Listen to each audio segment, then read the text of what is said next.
Armen Alchian's article, Uncertainty, Evolution and Economic Theory, published in the Journal of Political Economy. Editorial Introduction. Armen Alchian's article was very influential. It first introduced the notion that the power of the market does not depend upon the brilliance and the motivation of the entrepreneurs in the market. The power of the market instead lies in its evolutionary character. The entrepreneurs in a market may not have the information and savvy necessary to maximize profits. They may not even want to maximize profits. Nevertheless, the market system ensures that the decisions get made which result in the market evolving in the same direction as it would have if the entrepreneurs had the information and motivation to maximize profits. When the decision has to be made, there may be no one of the market participants who knows which decision will be in his or her best interest. The decisions that are made will generally be varied. They may be made randomly. They may be made by incorrect analysis and or for the wrong reasons. Nevertheless, the operation of the market will dictate that some of the decisions will perform better than others. There may be one entity which for whatever reason makes the decision that results in the best market performance. That entity will prosper and will likely grow. Other entities seeing the prospering of that entity will imitate its decisions. In Alchian's words, the other entities will adopt the decisions of the most prosperous, and thus the market moves in the direction dictated by the best performing entity. The end result is that by evolution the market moves in the direction dictated by the highest prospering market participant. That market participant may have the right choice by chance or wrong analysis. Nevertheless, the end result for the market is as though the entities maximize their self-interest. The market participants do not need to know how to maximize profit.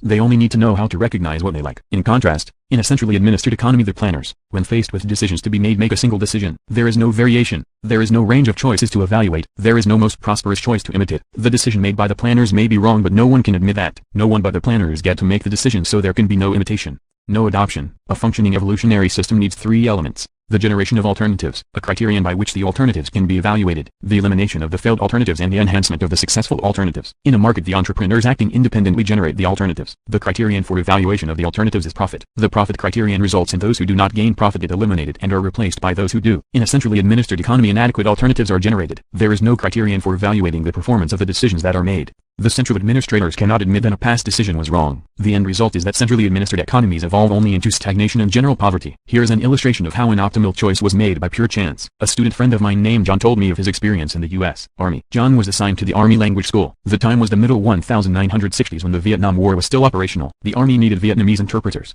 The administrators gave the students in the language program a list of 25 languages and asked them to compile a list of their preferences of languages to learn. All of the students put languages like French and German at the tops of their list and Vietnamese at the very bottom. John did likewise, but found when he finished that he had only 24 languages in his list. After careful searching, John found that he had left out Polish. He did not want to rewrite the list, so he put Polish at the bottom of his list just below Vietnamese. Well, the administrator's ploy of giving students of their choice of languages to learn was in the nature of a joke. They gave them the language that was on the bottom of their lists. John, to his surprise, was assigned to learn Polish. When he completed the program, he was stationed at an army base near the Baltic Sea coast of West Germany. His duty was to monitor the radio broadcasts from Poland, and sometimes he could do that at the beach. Completely by chance, John found that he had made the optimum choice for himself. Text of the article. Footnotes of the article are included between horizontal lines. Uncertainty, Evolution and Economic Theory by Armen Alchian. 1. A modification of economic analysis to incorporate incomplete information and uncertain foresights as axioms is suggested here. This approach dispenses with profit maximization, and it does not rely on the predictable, individual behavior that is usually assumed, as a first approximation, in standard textbook treatments. Despite these changes, the analytical concepts usually associated with such behavior are retained because they are not dependent upon such motivation or foresight. The suggested approach embodies the principles of biological evolution and natural selection by interpreting the economic system as an adaptive mechanism which chooses among exploratory actions generated by the adaptive pursuit of success or profits. The resulting analysis is applicable to actions usually regarded as aberrations from standard economic behavior as well as to behavior covered by the customary analysis. This wider applicability and the removal of the unrealistic postulates of accurate anticipations and fixed states of knowledge have provided motivation for the study. The exposition is ordered as follows. First, to clear the ground, a brief statement is given of a generally ignored aspect of profit maximization. That is where foresight is uncertain. Profit maximization is meaningless as a guide to specifiable action. The constructive development then begins with an introduction. 1. I am indebted to Dr. Stephen Ang for criticism and stimulation leading to improvements in both content and exposition of the element of environmental adoption by the economic system of a posteriori most appropriate action according to the criterion of realized positive profits. This is illustrated in an extreme, random behavior model without any individual rationality, foresight, or motivation whatsoever. Even in this extreme type of model, it is shown that the economist can predict and explain events with a modified use of his conventional analytical tools. This phenomenon, environmental adoption, is then fused with a type of individual motivated behavior based on the pervasiveness of uncertainty and incomplete information. Adaptive, imitative, and trial and error behavior in the pursuit of positive profits is utilized rather than its sharp contrast, the pursuit of maximized profits. A final section discusses some implications and conjectures. Profit maximization is not a guide to action. Current economic analysis of economic behavior relies heavily on decisions made by rational units customarily assumed to be seeking perfectly optimal situations. Two criteria are well known: profit maximization and utility maximization. 2C, e.g., J. Robinson, Economics of Imperfect Competition. London, Macmillan, p. 6. For a strong statement of the necessity of such optimal behavior, standard textbooks expound essentially the same idea. See also P. Samuelson, Foundations of Economic Analysis, Cambridge, Harvard University Press, 1946. According to these criteria, appropriate types of action are indicated by marginal or neighborhood inequalities which, if satisfied, yield an optimum. But the standard qualification usually added is that nobody is able really to optimize his situation according to these diagrams and concepts because of uncertainty about the position and, sometimes, even the slopes of the demand and supply functions. Nevertheless, the economist interprets and predicts the decisions of individuals in terms of these diagrams. Since it is alleged that individuals use these concepts implicitly, if not explicitly, attacks on this methodology are widespread. But only one attack has been really damaging, that of G. Tindners, for he denies that profit maximization even makes any sense where there is uncertainty. Uncertainty arises from at least two sources: imperfect foresight and human inability to solve complex problems containing a host of variables even when an optimum is definable. Tindner's proof is simple. Under uncertainty, by definition, each action that may be chosen is identified with a distribution of potential outcomes, not with a unique outcome. Implicit in uncertainty is the consequence that these distributions of potential outcomes are overlapping. 5. It is worth emphasis that each possible action has a distribution of potential output. 3. In the following we shall discuss only profit maximization,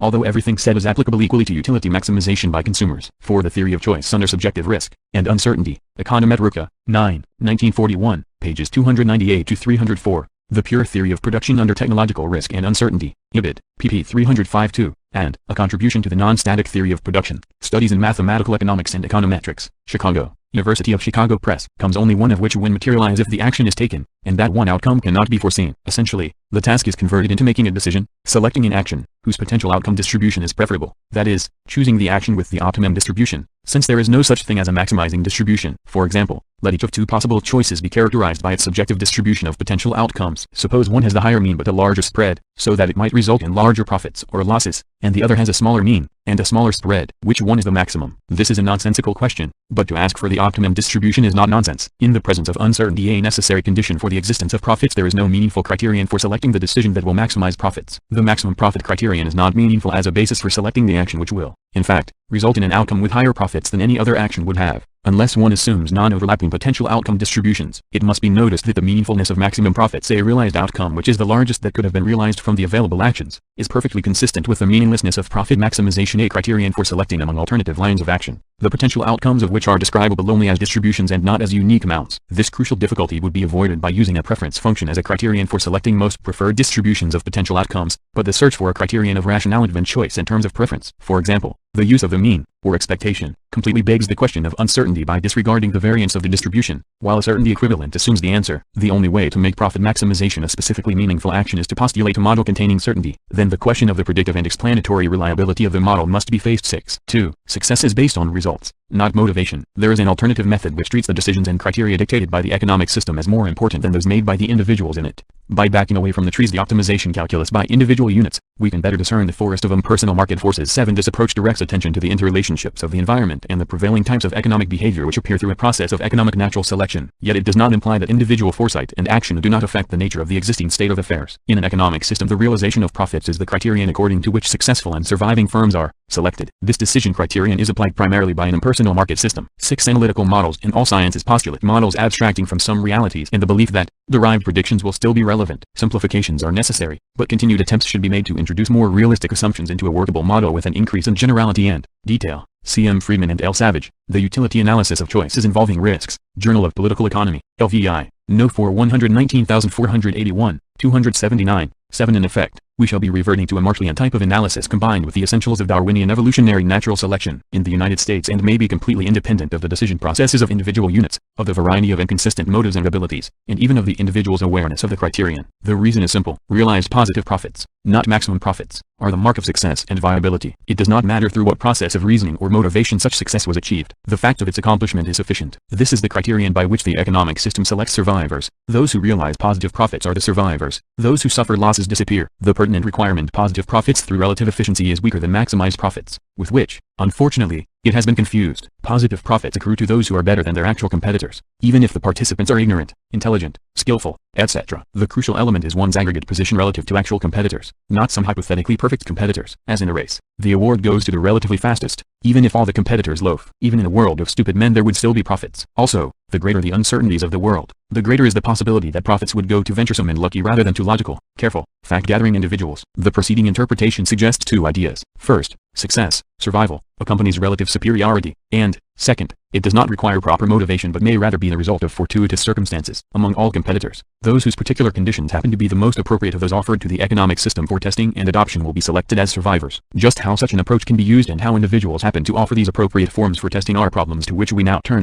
3. Chance or luck is one method of achieving success. Sheer chance is a substantial element in determining the situation selected and also in determining its appropriateness or viability. A second element is the ability to adapt oneself by various methods to an appropriate situation, in order to indicate clearly the respective roles of luck and conscious adapting. The adaptive calculus will, for the moment, be completely removed. All individual rationality, motivation, and foresight will be temporarily abandoned in order to concentrate upon the ability of the environment to adopt appropriate survivors even in the absence of any adaptive behavior. This is an apparently unrealistic, but nevertheless very useful, expository approach in establishing the attenuation between the ex-post survival criterion and the role of the individual's adaptive decision criterion. It also aids in assessing the role of luck and chance in the operation of our economic system. Consider, first, the simplest type of biological evolution. Plants grow to the sunny side of buildings not because they want to win awareness of the fact that optimum or better conditions prevail there but rather because the leaves that happen to have more sunlight grow. Also suggested is another way to divide the general problem discussed here. The process and rationale by which a unit chooses its actions so as to optimize its situation is one part of the problem. The other is the relationship between changes in the environment and the consequent observable results, i.e.,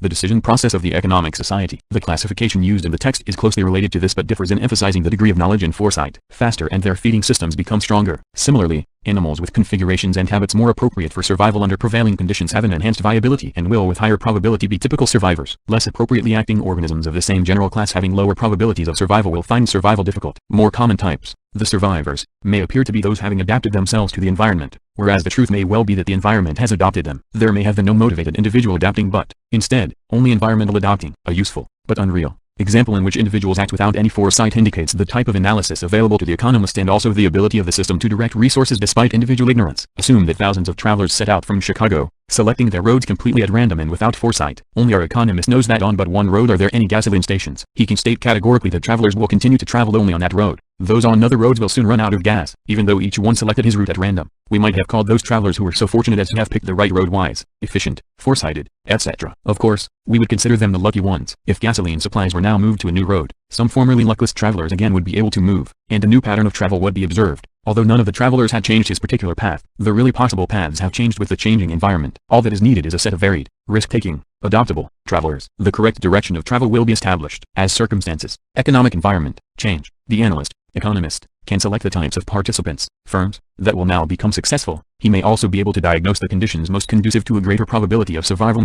4. Chance does not imply nondirected, random allocation of resources. These two examples do not constitute an attempt to base all analysis on adaptive models dominated by chance, but they do indicate that collective and individual random behavior does not per se imply a nihilistic theory incapable of yielding reliable predictions and explanations, nor does it imply a world lacking in order and apparent direction. It might, however, be argued that the facts of life deny even a substantial role to the element of chance and the associated adoption principle in the economic system. For example, the long lives and disparate sizes of business firms and hereditary fortunes may seem to be reliable evidence of consistent foresighted motivation and non-random behavior. In order to demonstrate that consistent success cannot be treated as prima facie evidence against pure luck, the following chance model of Borel, the famous French mathematician, is presented. Suppose 2 million Parisians were paired off and set to tossing coins in a game of matching. Each pair plays until the winner on the first tosses again. 9. The undiscerning person who sees survivors corresponding to changes in environment claims to have evidence for the Leonco doctrine. In truth, all he may have is evidence for the doctrine that the environment, by competitive conditions, selects the most viable of the various phenotypic characteristics for perpetuation. Economists should beware of economic Leoncoism, brought to equality with the other player, assuming 1 toss per second for each 8-hour day. At the end of 10 years there would still be, on the average, about 100 odd pairs, and if the players assign the game to their heirs,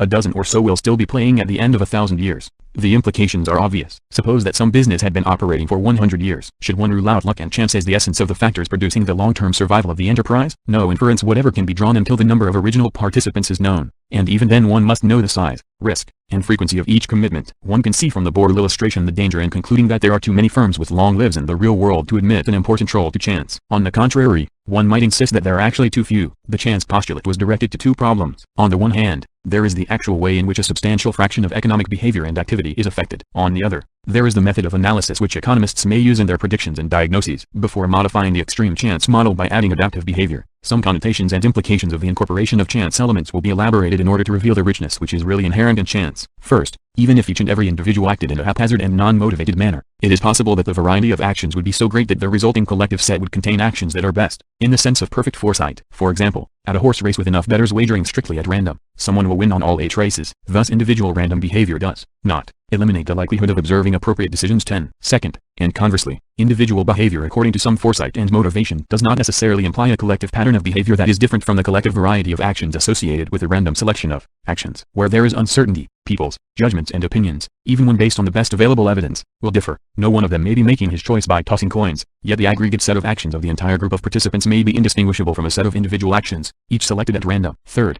and fortunately, a chance-dominated model does not mean that an economist cannot predict or explain or diagnose, with a knowledge of the economy's realized requisites for survival and by a comparison of alternative conditions. He can state what types of firms or behavior relative to other possible types will be more viable, even though the firms themselves may not know the conditions or even try to achieve them by readjusting to the changed situation if they do know the conditions. It is sufficient if all firms are slightly different so that in the new environmental situation those who have their fixed internal conditions closer to the new, but unknown, optimum position now have a greater probability of survival and growth. 10. The Boral gambler's analog is pertinent to a host of everyday situations. 11. Of course, the economic units may be going through a period of soul-searching, management training, and research activity. We cannot yet identify mental and physical activity with a process that results in sufficient information and foresight to yield uniquely determinate choices. To do so would be to beg the whole question. They will grow relative to other firms and become the prevailing type, since survival conditions may push the observed characteristics of the set of survivors toward the unknowable optimum by either 1. Repeated trials or 2. Survival of more of those who happened to be near the optimum determined ex post. If these new conditions last very long, the dominant firms will be different ones from those which prevailed or would have prevailed under other conditions. Even if environmental conditions cannot be forecast, the economist can compare one for given alternative potential situations the types of behavior that would have higher probability of viability or adoption. If explanation of past results rather than prediction is the task, the economist can diagnose the particular attributes which were critical in facilitating survival, even though individual participants were not aware of them. 12. Fourth, the bases of prediction have been indicated in the preceding paragraph, but its character should be made explicit. The prediction will not assert that every or, indeed, any firm necessarily changes its characteristics. It asserts, instead, that the characteristics of the new set of firms, or possibly a set of new firms, will change. 12. It is not even necessary to suppose that each firm acts as if it possessed the conventional diagrams and knew the analytical principles employed by economists in deriving optimum and equilibrium conditions. The atoms and electrons do not know the laws of nature. The physicist does not impart to each atom a willful scheme of action based on laws of conservation of energy, etc. The fact that an economist deals with human beings who have sense and ambitions does not automatically warrant imparting to these humans the great degree of foresight and motivations which the economist may require for his customary analysis as an outside observer or oracle. The similarity between this argument and Gibbsian statistical mechanics,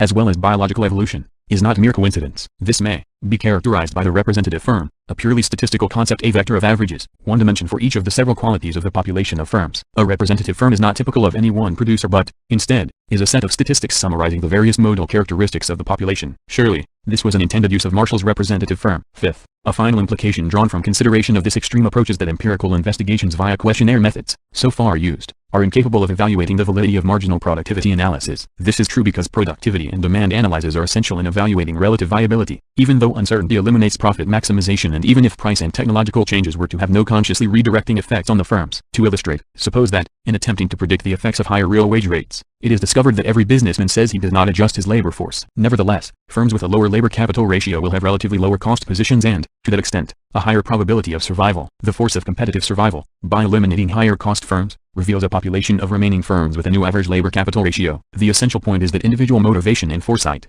while sufficient, are not necessary. Of course, it is not argued here that therefore it is absent. All that is needed by economists is their own awareness of the survival conditions and criteria of the economic system and the group of participants who submit various combinations and organizations for the system selection and adoption. Both these conditions are satisfied. 13. As a consequence, only the method of use, rather than the usefulness, of economic tools and concepts is affected by the approach suggested here. In fact, they are made more powerful if they are not pretentiously assumed to be necessarily associated with, and dependent upon, individual foresight and adjustment. They are tools for, at least, the diagnosis of the operation of an economic system, even if not also for the internal business behavior of each firm. V. Individual adapting via imitation and trial and error. Let it again be noted that the preceding extreme model was designed to present in purest form only one element of the suggested approach. It is not argued that there is no purposive, foresighted behavior present in reality. In adding this realistic element, adaptation by individuals with some foresight and purposive motivation, we are expanding the preceding extreme model. We are not abandoning any part of it or futilely trying to merge it with the opposite extreme of perfect foresight. Anti-profit maximization. Varying and conflicting objectives motivate economic activity, yet we shall here direct attention to only one particular objective, the sufficient condition of realized positive profits. There are no implications of profit maximization,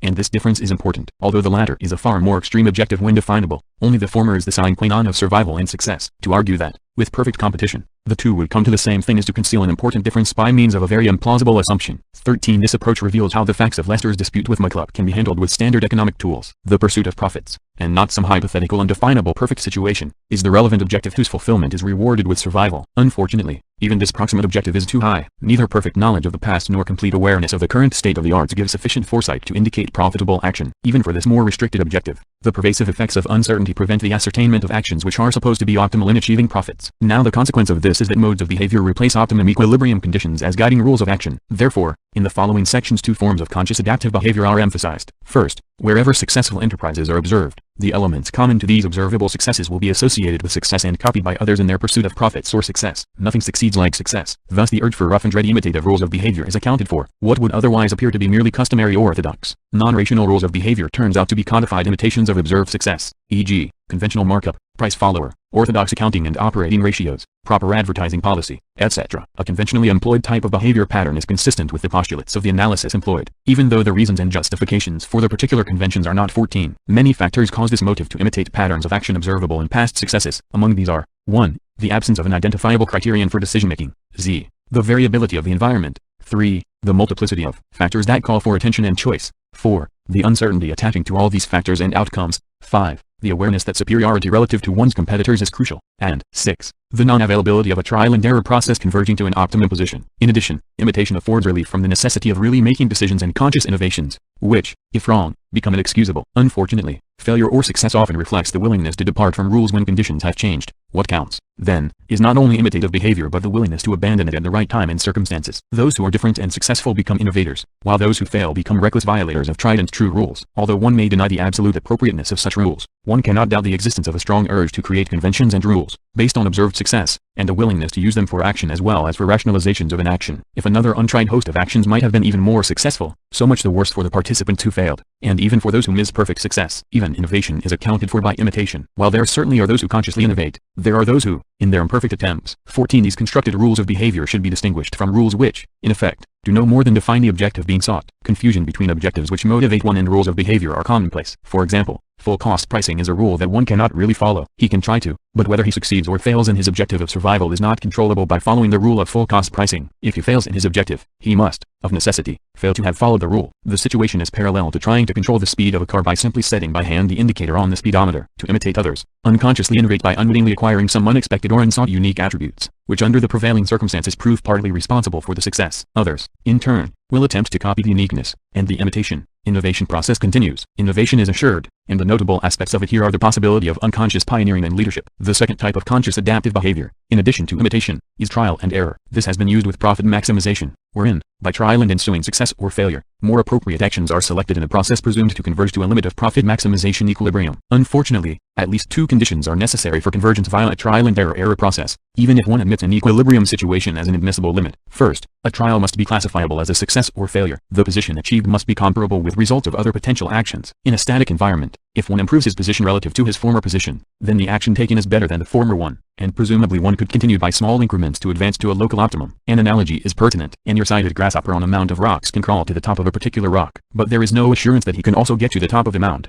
for he might have to descend for a while or hop to new rocks. The second condition, then, for the convergence via trial and error is the continual rising towards some optimum optimalorum without intervening descents. Whether decisions and actions in economic life satisfy these two conditions cannot be proved or disproved here, but the available evidence seems overwhelmingly unfavorable. The above convergence conditions do not apply to a changing environment, for there can be no observable comparison of the result of an action with any other. Comparability of resulting situations is destroyed by the changing environment. As a consequence, the measure of goodness of actions in anything except a tolerable and tolerable sense is lost, and the possibility of an individual's converging to the optimum activity via a trial and error process disappears. Trial and error becomes survival or death. It cannot serve as a basis of the individual's method of convergence to a maximum or optimum position. Success is discovered by the economic system through a blanketing shotgun process, not by the individual through a converging search. In general, uncertainty provides an excellent reason for imitation of observed success. Likewise, it accounts for observed uniformity among the survivors, derived from an evolutionary, adopting competitive system employing a criterion of survival, which can operate independently of individual motivations. Adapting behavior via imitation and venturesome innovation enlarges the model. Imperfect imitators provide opportunity for innovation, and the survival criterion of the economy determines the successful, possibly because imperfect, imitators. Innovation is provided also by conscious willful action, whatever the ultimate motivation may be, since drastic action is motivated by the hope of great success as well as by the desire to avoid impending failure. All the preceding arguments leave the individual economic participant with imitative, venturesome, innovative,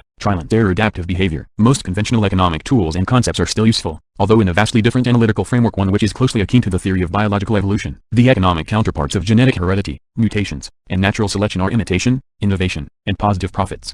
Conclusions and summary. I shall conclude with a brief reference to some implications and conjectures. Observable patterns of behavior and organization are predictable in terms of their relative probabilities of success or viability if they are tried. The observed prevalence of a type of behavior depends upon both this probability of viability and the probability of the different types being submitted to the economic system for testing and selecting. One is the probability of appearance of a certain type of organization, mutation, and the other is the probability of its survival or viability, once it appears, natural selection. There is much evidence for believing that these two probabilities are interrelated, but is there reason to suppose that a high probability of viability implies a high probability of an action's being taken, as would be implied in a system of analysis involving some inner directed urge toward perfection? If these two probabilities are not highly correlated, what predictions of types of action can the economist make? An answer has been suggested in this paper. While it is true that the economist can define a profit maximization behavior by assuming specific cost and revenue conditions, is there any assurance that the conditions and conclusions so derivable are not too perfect and absolute? If profit maximization, certainty, is not ascertainable, the confidence about the predicted effects of changes, e.g., higher taxes or minimum wages, will be dependent upon how close the formerly existing arrangement was to the formerly optimal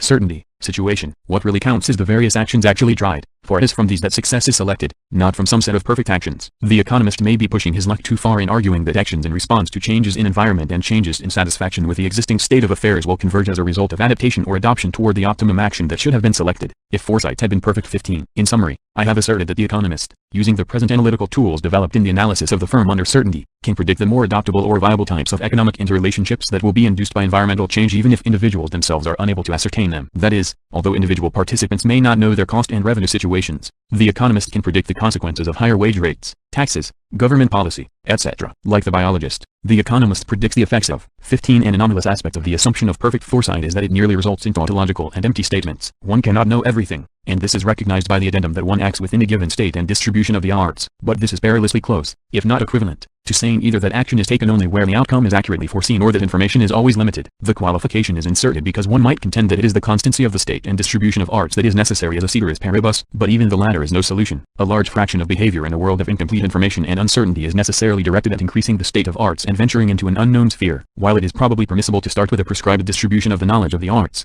holding it constant is too restrictive, since a large class of important and frequent actions necessarily involves changes in the state and distribution of knowledge. The modification suggested here incorporates the search for more knowledge as an essential foundation. Environmental changes on the surviving class of living organisms. The economist need not assume that each participant is, are aware of, or acts according to, his cost and demand situation. These are concepts for the economist's use and not necessarily for the individual participants, who may have other analytic or customary devices which, while of interest to the economist, serve as data and not as analytic methods. An alternative to the rationale of individual profit maximization has been presented without exorcising uncertainty, lest isolated arguments be misinterpreted. Let it be clearly stated that this paper does not argue that purposive objective-seeking behavior is absent from reality, nor, on the other hand, does it endorse the familiar thesis that action of economic units cannot be expressed within the marginal analysis. Rather, the contention is that the precise role and nature of purposive behavior in the presence of uncertainty and incomplete information have not been clearly understood or analyzed. It is straightforward, if not heuristic, to start with complete uncertainty and non-motivation and then to add elements of foresight and motivation in the process of building an analytical model. The opposite approach, which starts with certainty and unique motivation,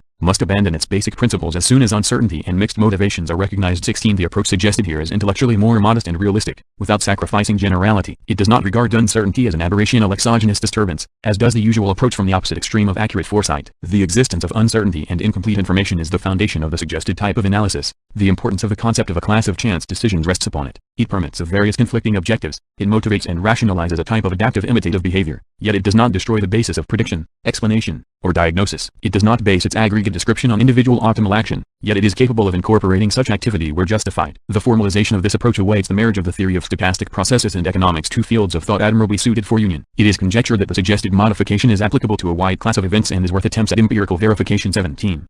If one prefers, he may believe that the suggestions here contain reasons why the model based on certainty may predict outcomes, although individuals really cannot try to maximize profits. But the dangers of this have been indicated. Preliminary study in this direction has been very convincing, and, in addition, The suggested approach appears to contain important implications relative to general economic policy, but discussions of these are reserved for a later date.